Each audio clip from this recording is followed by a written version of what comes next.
اللہ تعالیٰ نے مرد کو سپیریئر بنایا ہے. یہ قرآن کے دو ٹوک الفاظ ہیں. عورت کو مرد کا کیا بنایا اللہ نے؟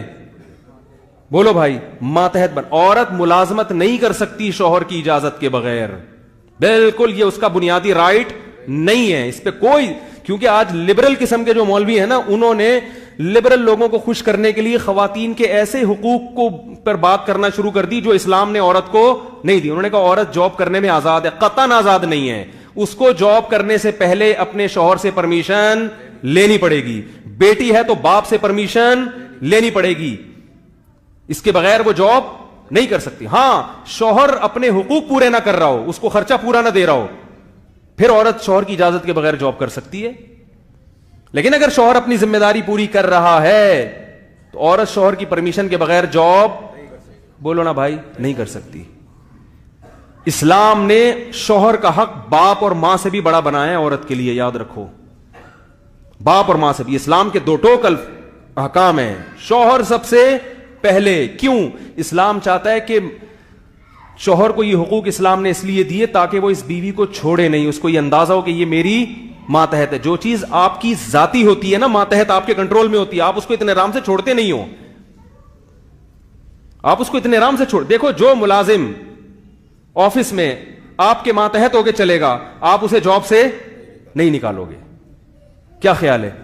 نہیں نکالو گے آپ اس کو. اور جو باس کی آنکھوں میں آنکھیں ڈالنا شروع کر دے, بولے گا بھائی نکل یہاں سے, تو اب آپ کہو گے شوہر کو باس کیوں بنا دیا؟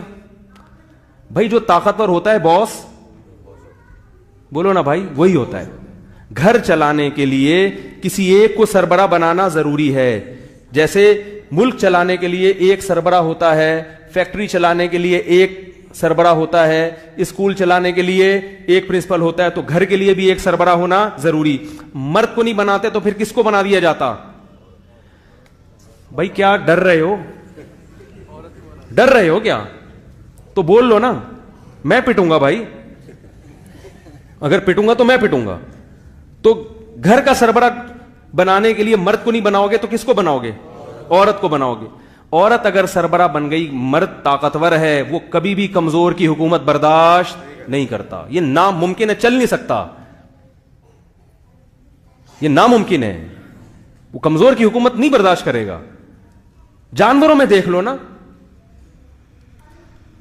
اللہ تعالیٰ نے, میں مردوں کے فضائل بیان کرنے کے لیے نہیں بیٹھا ابھی یہاں پہ, خواتین پریشان ہوتی کیا ٹاپک لے کے بیٹھ گیا. میں آپ کو یہ بتا رہا ہوں کہ یہ جو آزادی کی بات کی جا رہی ہے نا, آپ کو لیبل لگائے جا رہے ہیں ہمیں آزاد مرد کی, آپ مرد کی دسترس سے خدا کی قسم قیامت تک آزاد نہیں ہو سکتی. کسی کا باپ بھی آپ کو آزاد نہیں کر سکتا.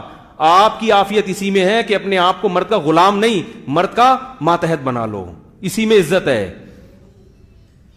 بہت مشکل ہے سمجھانا, کیونکہ فزیکلی اللہ نے مرد کو طاقت دی ہے.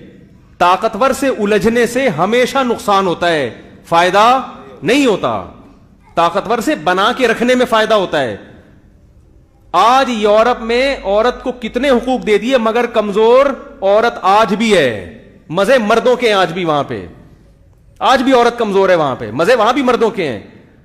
اور اسلام نے عورت کو مرد کا ماتحت بنا کے عورت کو حقوق دیے ہیں, اس لیے کہ مرد باؤنڈ ہو جاتا ہے کہ یہ میری ماتحت ہے, اب اس کی تمام ذمہ داریاں کس پر آ رہی ہیں؟